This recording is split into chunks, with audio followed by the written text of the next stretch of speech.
Graça e muita paz. Amém. Estamos no Evangelho de Marcos, capítulo 5, do verso 21 até o verso 43, sendo que parte desse texto é uma outra história, nós não vamos falar disso hoje. E para iniciar, nós vamos ler a frase ali no verso 35: tua filha já morreu. Tua filha já morreu. O tema da nossa mensagem hoje é filhos mortos. O que fazer quando temos filhos mortos? Nós vamos ver aqui o que um pai em desespero fez.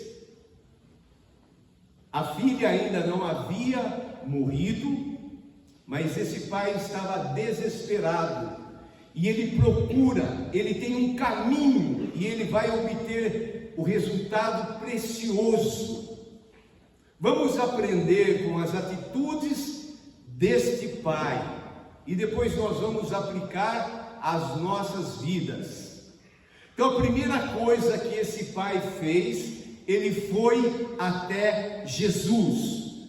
Olha o verso 21.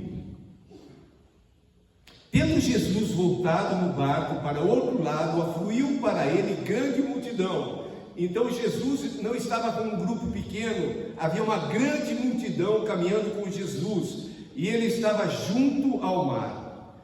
Eis que se chegou a ele um dos principais da sinagoga.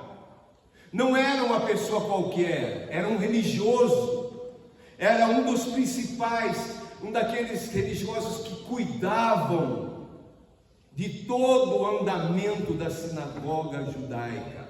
Era uma pessoa influente, era uma pessoa que orava, que jejuava, que dizimava, era uma pessoa conhecedora do Antigo Testamento. E esse homem, ele, chamado Jairo, ele vendo Jesus, prostrou-se a seus pés. Então a primeira coisa que a gente vê é que esse homem foi até Jesus, um dos principais da sinagoga, um homem religioso. Hoje nós somos os religiosos. Hoje os evangélicos, principalmente os evangélicos, são taxados como os mais fanáticos, os mais religiosos da nossa época. Esse homem tinha por nome Jairo, que significa aquele que Deus ilumina. É um bonito nome, não é? Aquele que Deus ilumina. Ser iluminado por Deus é aquilo que nós mais precisamos. A segunda coisa, então, segundo esse versículo, ele prostrou-se aos pés de Jesus. Ele se lançou aos pés de Jesus, ele se ajoelhou aos pés de Jesus. O que significa isso? Primeiro, ele se humilhou, se ajoelhar, se prostrar, ele desceu da posição que ele tinha para a posição mais baixa. A posição mais baixa aqui no ser humano, de toda a humanidade, é quando nós estamos ajoelhados, prostrados, lançados por terra. Ele sendo um dos principais, essa atitude dele quebrou todo o protocolo. Ele poderia sofrer consequências duríssimas, críticas amargas, por ser religioso, ser um dos principais, se colocar nessa posição diante de um jovem judeu, de um nazareno, de uma pessoa que por eles religiosos era desqualificada. Mas Jairo não teve problema, ele se lançou aos pés de Jesus. O desespero era tão grande, e ao ver Jesus, certamente ele já havia ouvido sobre Jesus. E eu creio que no coração, na mente daquele homem, ele viu como única oportunidade para a filhinha, para encontrar a cura. Ela ainda estava viva. Ele se humilhou. A terceira coisa que ele faz, ele apresentou a situação para Jesus. No verso 23, diz: e insistentemente lhe suplicou. O que você entende por insistentemente? Aqueles pais, né? A maioria de nós, filhos pequenos, não é? Quando quer alguma coisa, fica insistindo. Alguns até com filhos grandes, né, Daniel? Fica insistindo. Algum pai aqui, mesmo contra a vontade, o chamequinho fica insistindo. Ele fica insistindo. Algum pai aqui, né? Já deu alguma coisa para o filho, mesmo sem querer, mas porque a insistência estava tão grande, falar melhor dar e se ver livre. Isso alguém já fez isso? Dá logo o chamequinho para o Daniel e pronto. Então ele apresentou, ele insistiu, suplicou. O que é? É orar com insistência, é clamar.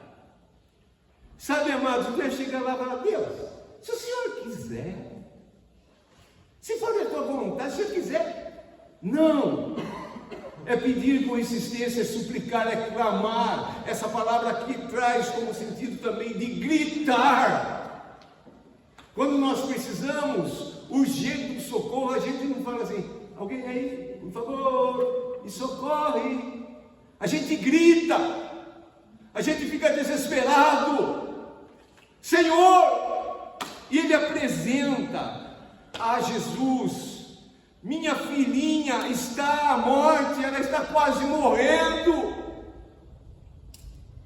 Nós precisamos parar em alguns aspectos de ser generalizado, não é? Assim, Deus, faz aquilo, um milagrão na minha vida. Sim, Deus pergunta: mas o quê? Esse homem foi específico. Minha filhinha está à morte. Você consegue sentir um pouquinho do que se passava no coração desse homem? Da angústia, da tristeza, do desespero.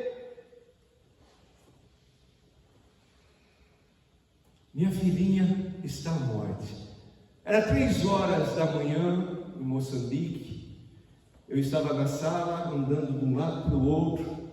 Miriam com a Sara, 39, 40 de febre e não baixava, malária.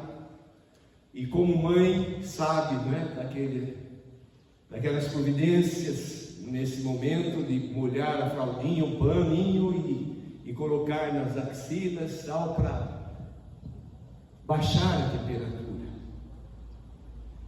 E a voz do diabo soava na nossa mente, dizendo: ela vai morrer. E a gente foi sendo tomado por um desespero, não havia o que fazer. Nisso toca o telefone, 3 horas da manhã, aqui no Brasil, 10 horas da noite. Uma irmã de Curitiba, estavam finalizando o grupo familiar, e ela ligou e eu atendi, e ela falou assim: olha, Kiko, eu não sei porquê, né, mas é tarde, mas nós estávamos aqui no grupo familiar orando por vocês, e Deus mandou a gente ligar para dizer que Ele está no controle de tudo. Naquele momento eu comecei a chorar. Deus é maravilhoso. Deus é maravilhoso. E esse homem então, ele foi e ele apresentou o problema: minha filhinha está morta, vem. Ele tinha fé no coração. Vem, impõe as mãos sobre ela, para que seja salva e viverá. Olha aqui, ele fala: para que seja salva e viverá. Essa palavra salvo aqui é a palavra no original sozo. É uma palavra que perdeu muito do seu significado nos dias de hoje. Muitas vezes nós pensamos em Deus, em Jesus, como o Salvador da nossa alma, do nosso espírito, mas o corpo é lançado ao seu bel prazer. Não é assim. Deus, Ele salva o sozo, abrange o corpo, a alma e o espírito. Deus faz a obra dele por completo. Queridos, nós vivemos dias de doenças e enfermidades de uma maneira assustadora. Quando nós estamos ali no período da nossa oração 24 horas e começamos a orar só pelas pessoas conhecidas aqui entre nós com câncer, a gente fica assustado. Há pouco tempo atrás eu lembro que a gente nem pronunciava a palavra câncer. Se eu falasse essa palavra perto da minha mãe e do meu pai, eu tomava um tapa na boca. Eles falavam: doença ruim, não fala isso. Era muito difícil. A gente sabia de alguém que conhecia alguém que tinha um parente que estava com câncer. Hoje as pessoas próximas a nós. O meu irmão mais novo, ele era ainda um bebê, teve leucemia. Isso há mais de 40 anos atrás. A minha mãe não contou para ninguém em casa, ela sofreu sozinha.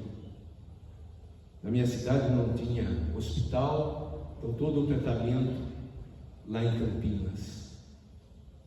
E chegou determinada altura que os médicos falaram: leva ele porque não tem o que fazer. E ele está vivo até hoje. O soro, a salvação é para o nosso corpo. Não deixe o diabo te enganar. Não, essa enfermidade é sua. Fica aí com ela até o resto da sua vida, não tem problema nenhum. Depois você morre e vai para o céu. Jesus morreu por nós também para nos dar saúde no físico, saúde na alma. Quantas pessoas estão perturbadas a nível de mente? Eu não sei você, mas diariamente eu luto com pensamentos que não são meus, que o diabo quer que eu receba, que eu deixe alojado na minha mente. Salva, vem Jesus, vem Jesus.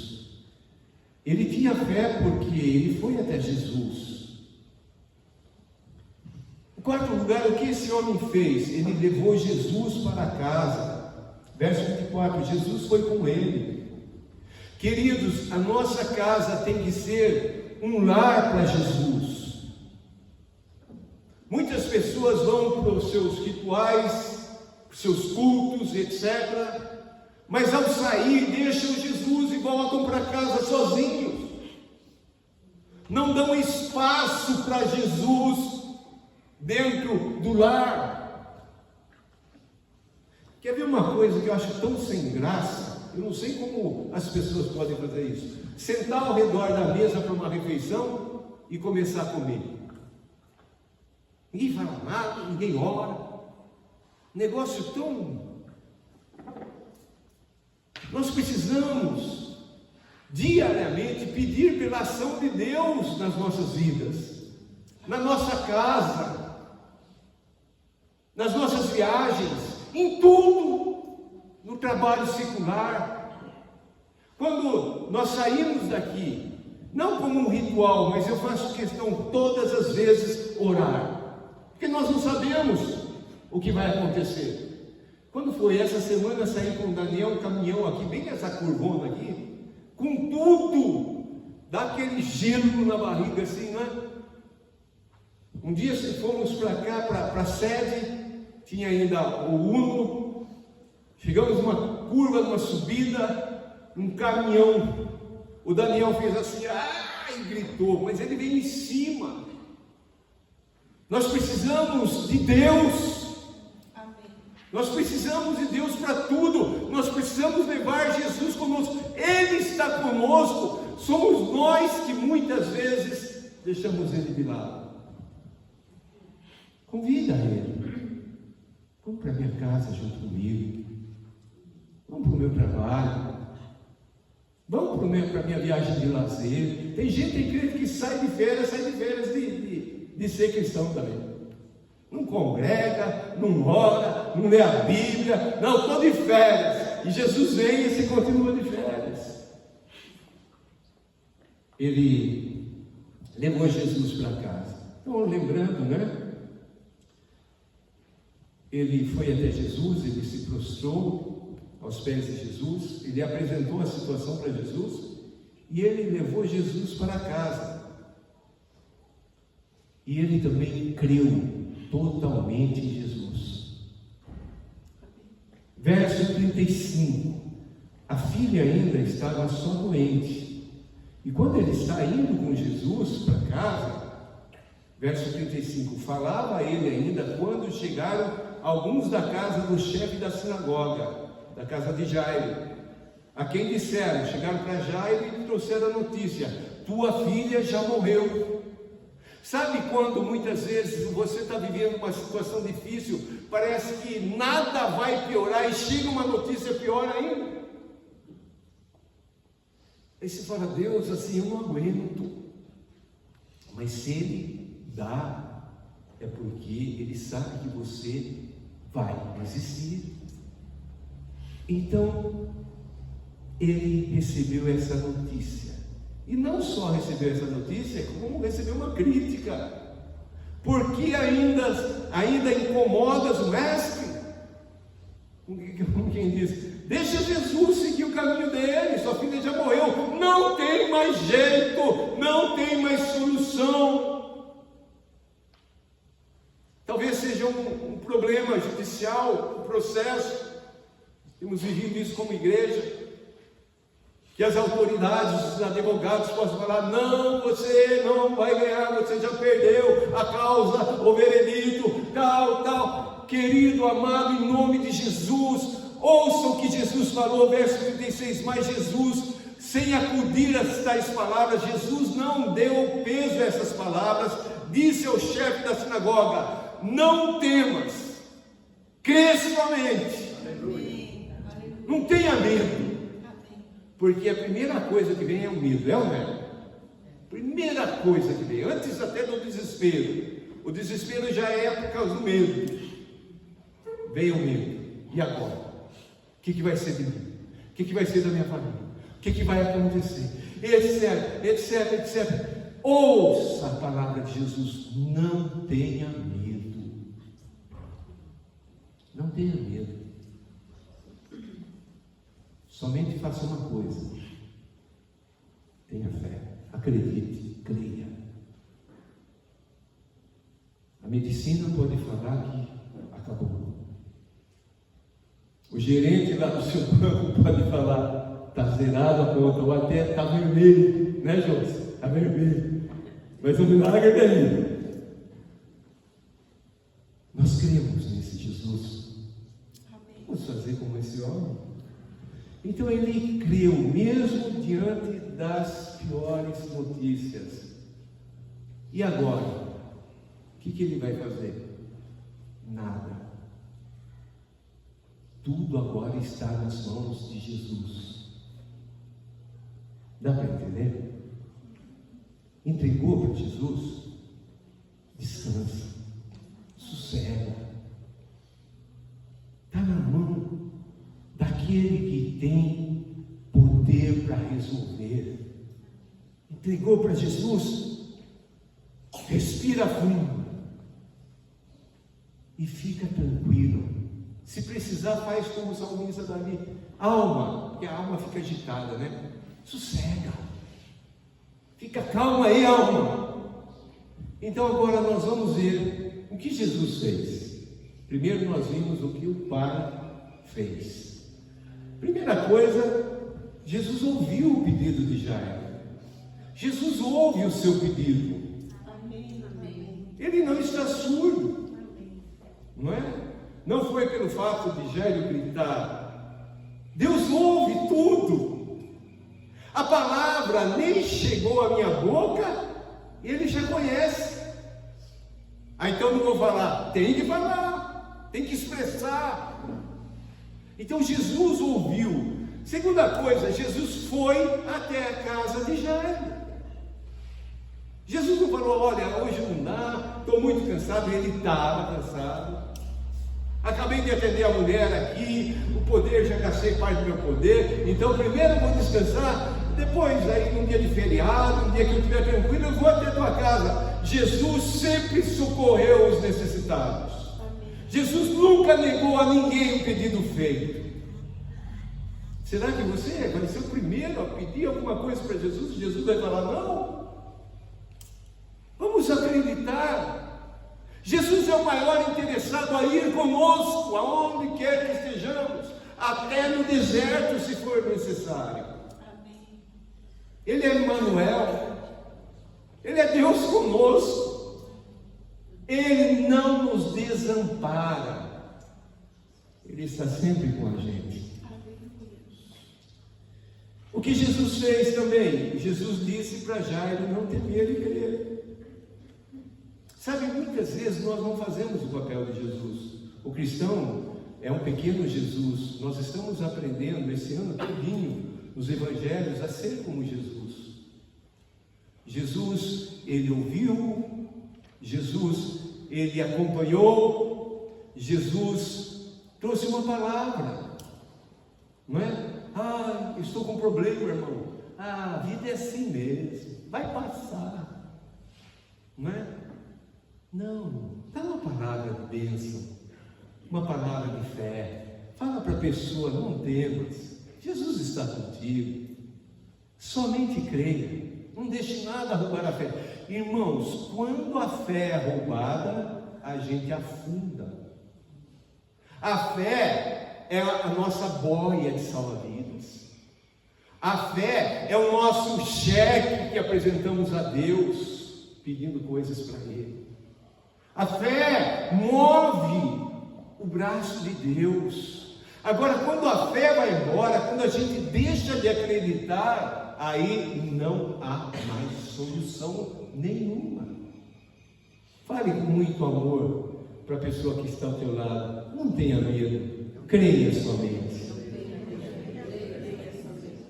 Isso. Então Jesus, ele ouviu o pedido de Jairo, ele foi à casa de Jairo, ele deu uma palavra para Jairo e, em último lugar, ele ressuscitou a filha de Jairo. Então chegaram e falaram para Jesus, né? Ela já morreu. Acabou a história? Não.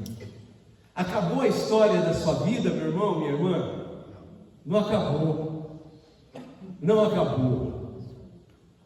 Nós ainda temos algo a fazer aqui.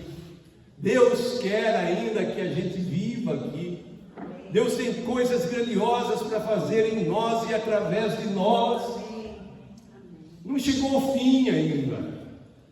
Não chegou ao fim. O mesmo Jesus. Sabe que nós temos muita facilidade quando lemos os milagres de Jesus. Você tem facilidade de crer? Eu tenho. Eu creio. Eu creio em tudo que está aqui. Eu creio. A gente tem tanta facilidade. A gente tem facilidade em crer que Jesus vai vir, vai buscar a igreja, que nós vamos reinar eternamente com Ele. Não temos facilidade para crer nisso? Agora, para crer em Jesus hoje, parece que a coisa não é? Parece que não tem tanto poder hoje, mas Ele tem. Ele é o mesmo ontem, hoje e será para sempre. Amém? Amém? Esse é Jesus. Ele tem poder. Então ele disse, né, para Jairo, não fica com medo não, só creia. Já pensou ouvir essa palavra da boca do Senhor? Seria, desculpa o termo, né? Mas seria muita burrice da nossa parte não crer. Se Jesus falou, Ele vai fazer alguma coisa. Se Jesus prometeu, Ele vai cumprir. Verso 37, contudo não permitiu que alguém o acompanhasse, senão Pedro e os irmãos Tiago e João. Jesus tinha essa prática de levar os mais íntimos juntos. Ele estava ensinando. Verso 38, chegando à casa do chefe da sinagoga, viu Jesus o alvoroço. A menina morreu, não é? Está aquele alvoroço, a hora que morre, aquela perturbação, as emoções, o choro, a gritaria, etc, etc. Os que choravam e os que pranteavam muito. Verso 39, ao entrar lhes disse, eu amo Jesus. Ele não chegou lá como a gente chega, né? procurando os familiares. É assim como você vai no velório? Se a gente não conhece, a gente pergunta para alguém, quem que é os parentes, né? E a gente vai lá, meus sentimentos, não é assim? Meus pêsames, e etc, etc. Jesus, ao entrar, lhes disse: por que estáis em alvoroço e chorais? Parece uma pergunta sem significado, não é? Aquela situação, né? Por que ele está falando isso? Lógico que é alvoroço, lógico que todo mundo vai estar chorando. Por que o Senhor está falando isso? Jesus sabe o que ele fala. Jesus sabe o que ele faz. A criança não está morta, mas dorme. Aleluia. Não era para o povo falar, oh, Jesus está aqui, glória a Deus, ele falou que não está morto, então não está morto, então ela só está dormindo, oh, a glória a Deus. O que eles fizeram? Era o risado. Estava chorando. Velório acontece essas coisas, não é verdade? Tem os familiares mais próximos ali, chorando, tal, e o grupo que está visitando lá no fundo, contando piada, dando risada, né? Antigamente não era assim, mas hoje serve café, bolacha, sanduichinho, né? Tanta coisa ali, o pessoal fica. A criança não está morta, mas dorme. Não sabe o que está falando. Esse aí não conhece nada. Está morto. Querido, se Jesus falou que está vivo, está vivo. Amém. O mundo todo pode falar para você, não dá mais, morreu, não tem mais esperança, acabou, etc. Mas se Jesus falar, está vivo, acredita, está vivo. Amém? Amém. Quando nós cremos nesse Jesus, não tem morte que nos pare. Nós simplesmente acreditamos. Ele muda. Ele muda. Alguns dias atrás, aqui depois no culto, eu falei com alguém sobre morte e eu disse que eu nunca tinha visto ninguém morrer. Aí fui internado, fiquei no pronto-socorro, e é uma loucura o pronto-socorro. Lá pelas tantas, né? Quando a gente está no pronto-socorro ali, você não sabe se é dia, se é noite, porque é só luz ali, aquela movimentação, aquela correria, tal, daqui a pouco entraram um cara sendo carregado assim, aí o médico foi e falou, não dá tempo, põe ele no chão, e juntaram ali ao redor e começaram a massagear, e aquela coisa toda assim na minha frente. Eu comecei a orar. Eu comecei a orar e pedir por aquela vida. E depois eu fui informado que ressuscitou, né? Mas que logo em seguida morreu. E eu estava ali meio impactado. Daqui a pouco, 2, 3 macas ali do meu lado, o aparelhinho. O enfermeiro gritou, socorro, que tal? Mais um, vai lá em cima. Que eu fiquei mais abismado com toda essa cena é ver ali a atividade do médico, dos enfermeiros. Eles ficam conversando, ficam rindo e massageando. Morreu. Eu comecei a chorar.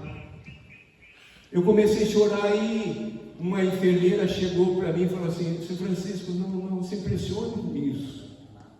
Eu falei para ela, eu não estou acostumado, a primeira vez que eu estou vendo gente morrer.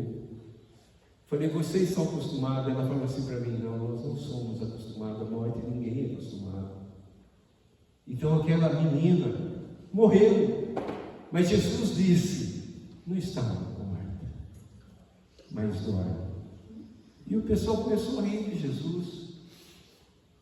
Você percebe que a multidão, o povo é assim, muda rapidamente o humor? Você já falou alguma coisa para alguém acerca de Jesus e a pessoa começou a rir na sua cara? Nada assim, isso é fanático.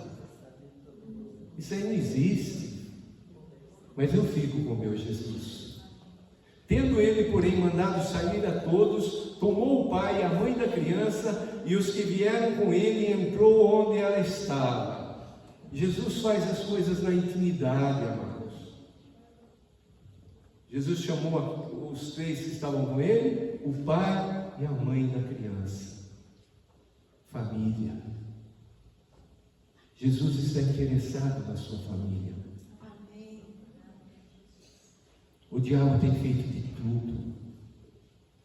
O homem sem Cristo tem feito de tudo para difamar o matrimônio, o casamento. Tem tentado de toda sorte destruir, mas não vai conseguir, porque foi Deus quem instituiu o casamento. Verso 41, tomando-a pela mão, disse, não fez nenhum estardalhaço, uma gritaria, simplesmente disse, Talita, cumi, que quer dizer, menina, eu te mando, levanta-te. Coisa maravilhosa. Jesus tem poder. Jesus tem poder. Levanta-te. Ela está morta. Levanta-te. Algum sonho na sua vida que já morreu? Alguma esperança? Alguma expectativa? Ouça Jesus dizendo: levanta-te, traz de volta. Amém. Não deixa seus sentimentos da sua mente, o seu raciocínio, a sua lógica falar que é o fim. Não deixa não. Levanta-te. Verso 42. Imediatamente a menina se levantou e pôs-se a andar. Esse é o nosso Deus. Esse é o nosso Jesus. Estava morta agora já levantou e já está andando. Ela tinha 12 anos. Então ficaram todos sobremaneira admirados. Não é? Talvez se fosse eu ou você ali, a gente ia virar e falar assim: dá risada agora. Não mexa com Jesus. Você não sabe do que Ele tem poder. Ficaram todos sobremaneira admirados. Que era? Mas Jesus ordenou-lhes expressamente que ninguém o soubesse. Jesus, ele não fazia as coisas para fazer o nome dele conhecido. Jesus não fazia campanhas igual muitos hoje em dia, né? Campanha com um grande dicionário, nome. Não. Ele agia no anonimato. Ele falava assim: não conta para ninguém, não precisa tornar público. E mandou que dessem de comer a menina. É interessante isso, não é? Tem alguns aqui que entendem melhor que o outro, né? Questão de comida, né? Jesus queria que ela estivesse totalmente recuperada. Você sabe que uma enfermidade debilita a gente, não é? E a gente perde o apetite, a gente emagrece, né? E qual que é o sinal de que a pessoa está melhorando? Começou a comer. Opa, já está melhorando. A gente fica ali no hospital, traz aquela comidinha, né? Sem sal ali e tal, e é muito difícil de comer. Eu, naquela época, eu quase morri, trouxeram ali uma marmitinha, como é que estava escrito ali? Altamente.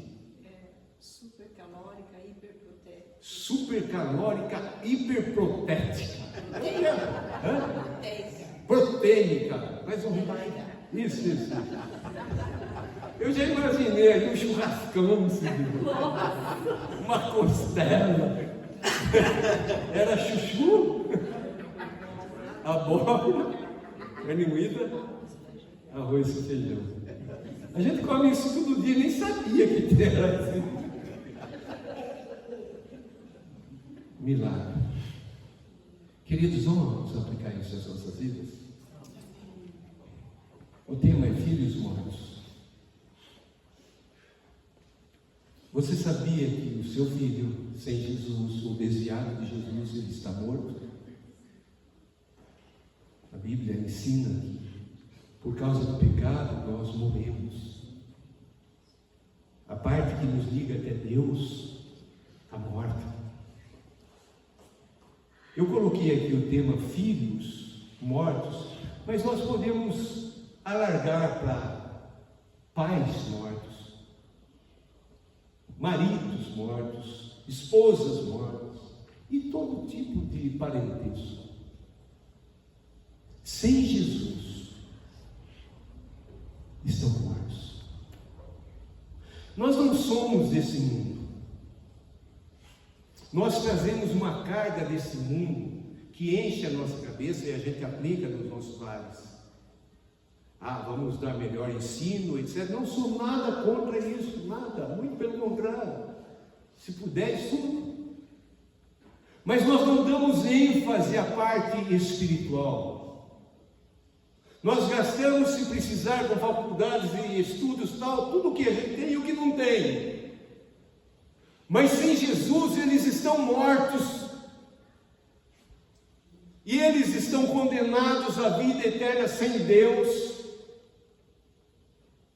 E quando Jesus vier, ou quando eles morrerem, já estão condenados ao lado do fogo, queima, enxofre e inferno. Mas muitas vezes essas coisas não têm muito peso no nosso coração. Nós pensamos que a nossa função como pais é dar a comida, é dar o estudo e etc, etc. E por melhor que eles se tornem bons profissionais, e assim Deus queira que os nossos filhos sejam, isso no reino de Deus não vale nada. Eles continuam mortos. E o que fazer? Devemos fazer a mesma coisa que Jairo fez. O que Jairo fez? Ele foi até Jesus.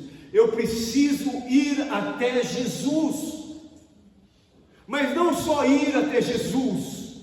Eu preciso me colocar na posição de escravo, ajoelhado, prostrado, reconhecendo que Ele é Senhor e que eu não sou nada, e que eu não tenho direito nenhum.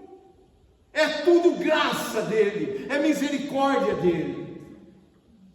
E eu tenho que ir até Jesus, prostrar, descer de tudo aquilo que, evangélico, ele sente superior, não é?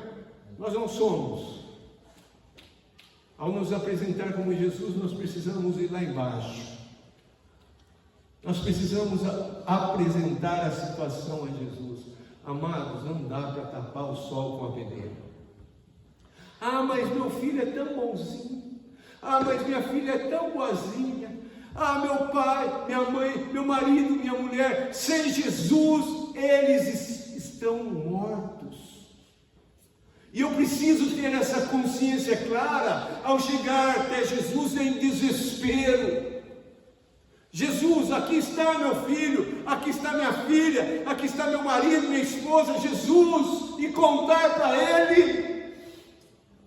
Ainda há tempo. Os pais hoje estão abandonando os filhos. Nós vivemos em dias que o padrão está tudo mudado. O pessoal tem os filhos e deixa os avós cuidarem.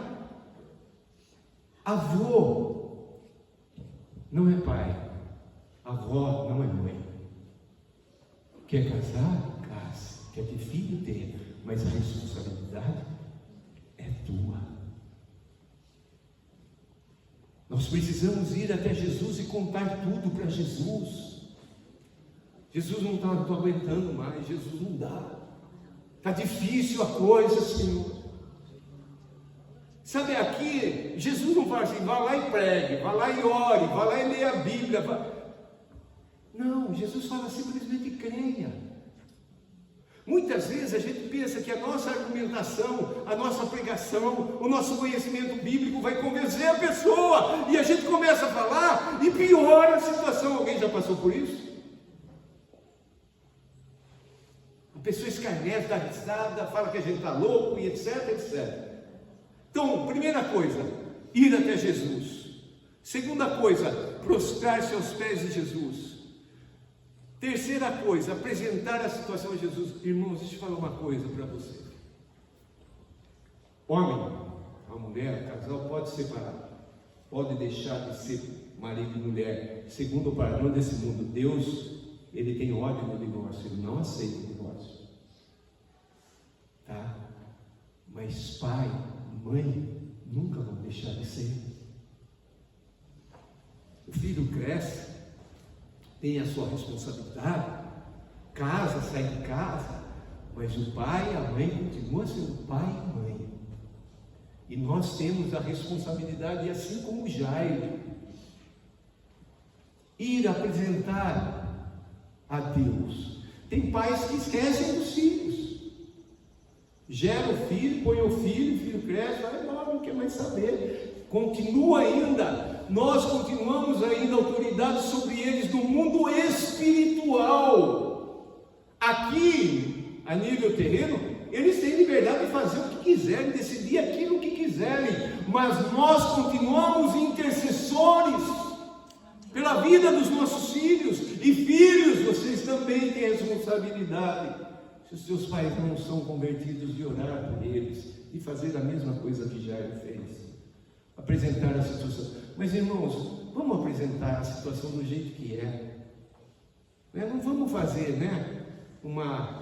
sabe, a gente muitas vezes fica dando volta, porque, sabe Deus, mas não é bem assim, é assim, não tem Deus, está indo para o inferno, não é? Então, apresentar a situação. E irmãos, vamos levar Jesus para casa? Amém? Se você nunca fez isso, ainda hoje, ao chegar na sua casa, não é? Se você é sozinho lá, um cristão, procura assim um momento, vai ali de cômodo em cômodo, ora, fala, Deus, é o meu marido, é o meu filho, minha filha, eu não sei quem, eles não acreditam, mas eu acredito. Jesus entra, Senhor, entra aqui no quarto do meu filho, da minha filha. Eu não sei ao certo o que ela está passando, mas o Senhor sabe. Eu entrego tudo em tuas mãos, Senhor, e vai dedicando ali a sua casa e fala para Jesus: Jesus, reina aqui em casa. Amém. Leva Jesus para casa. E a quinta coisa é crer totalmente em Jesus.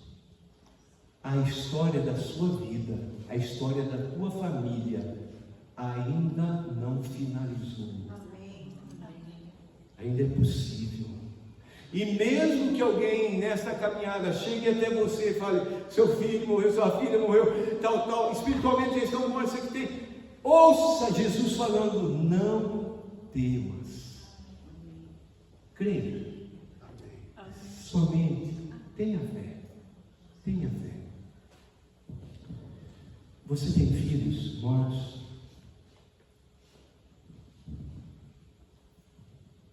Mortos espiritualmente, desviados do caminho do Senhor. Vamos aprender com Jairo o que ele fez? Vamos colocar a nossa casa, a nossa família, entregar nas mãos de Deus e depois descansar e acreditar. Uma história que o pastor contou há algum tempo, de um jovem lá nos Estados Unidos, cabeludão, tatuado, e fazia parte de um grupo de motoqueiros. Eu não sei falar muito bem, Sara me ajuda. Hells Angels, Anjos do Inferno, acho que é isso, Anjos do Inferno, sabe esses? Que a gente olha e dá até medo, Eles andam naquela turma, gangue. E a mãe dele era crente, e a mãe dele foi falar para o pastor, falou: pastor, eu não sei mais o que eu faço, meu filho, ele não trabalha, ele bebe, ele usa drogas, ele isso, aquilo, tudo aquilo que o inferno, E ela ali concordando, tal. Aí o pastor falou assim: você precisa mudar de atitude, você precisa começar a acreditar que Deus tem poder para mudar a vida do seu filho. Pastor, Então mude a forma de você falar. Ela foi e tal, voltou, falou: pastor, eu estou mudando, estou falando que ele é bênção, estou falando que ele é ungido, mas aquele cabelão dele, aquele negócio me incomoda. Aí o pastor falou: olha, faz o seguinte, assim como Moisés, começa a profetizar que ele vai ser um libertador dos homens, assim como Moisés foi usado por Deus para libertar o povo, começa a chamar de Moisés. Agora você imagina, né? O cara do lugar chegando em casa todo chumbado, né? A mãe, ô Moisés, chegou! Moisés, e essa velha endoidou de vez, né? E Moisés aqui, de lá, etc, etc. Aí um dia, a mulher recebeu um telefonema. Era Moisés, o filho. Mãe, eu estou aqui num beco, a outra gangue está aqui me cercando e eles vão me matar. O que eu faço, mãe? A mãe falou, você ora e pega a vida para Jesus. Como que eu faço? A mãe orou e ele repetiu entregando a vida a Jesus. A gangue foi embora, ele não morreu. E até quando o pastor contou, né? Aquele jovem cabeludo tinha um ministério lá nos presídios dos Estados Unidos e estava sendo usado por Deus para libertar muitas vidas. Amém. Vamos começar a abençoar os nossos filhos. Contar só para Jesus aquilo que eles estão verdadeiramente fazendo, etc, etc. Mas começar a falar, eles são bênção, eles são herança do Senhor. O Senhor não nos deu filho para maldição. E crer no coração. Ah, mas eu vou chegar em casa agora, vou começar a pregar para ele. Você sabe que pode até conseguir uma discussão. Ora, pede para Deus, Deus, aonde eles estiverem, coloca alguém para falar de Jesus. Vocês já perceberam que lá fora eles escutam muito mais do que dentro? Vamos fazer como Jairo. Quero convidar você a ficar em pé.